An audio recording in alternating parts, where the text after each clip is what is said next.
Okay, I've got my rubber tip that I'm going to be replacing onto my stilts. This is a new set of stilts, so I don't have any tip to take off.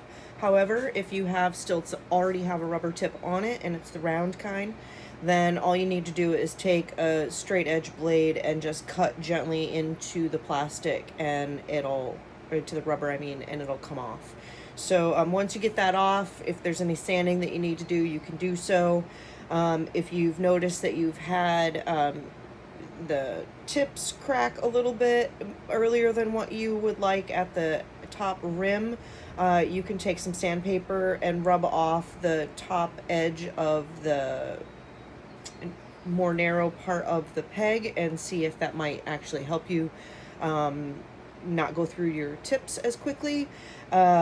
If you take too much wood off though, then you might have problems with your tips staying on, which is why it is that I put the flare in that I do. So don't take off too much, but know that you can take off some.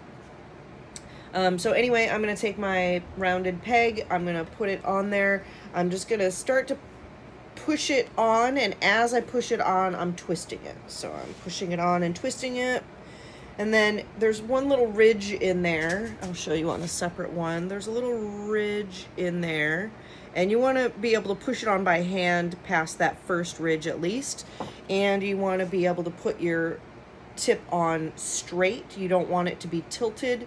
You want it to be straight on. And then you can take a hammer or a mallet. I've got a 3-pound sledge that I like to use. And my stilt is, in this case, it's mounted in a bench-mounted vise. But if you don't have a bench-mounted vise, you can simply clamp your stilts to a table. Be aware of what might be on the table so that you don't have things go flying off and break.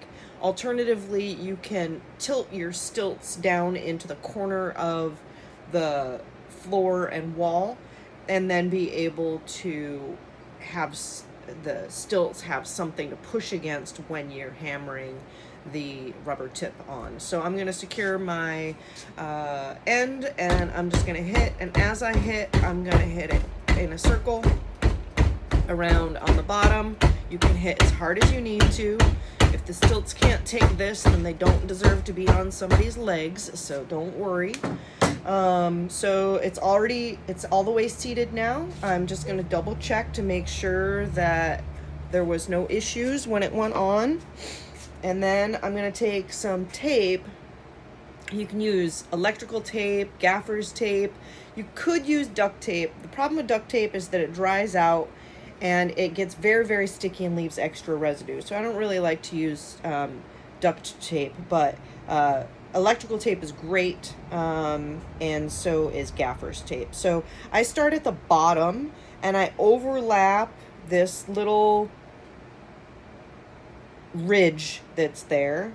I put my tape about halfway over that, maybe a little bit less than halfway over it, and I go around about 3 times. This is the most sensitive area of the stilt, and so I like to give it just that little bit of extra something. And then I just go around the middle, and then at the top I'm going to go around 3 times again. 1, 2, 3, and then I'm going to cut it off.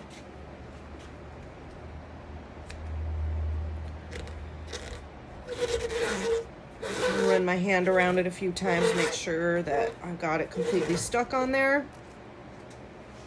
And that's it.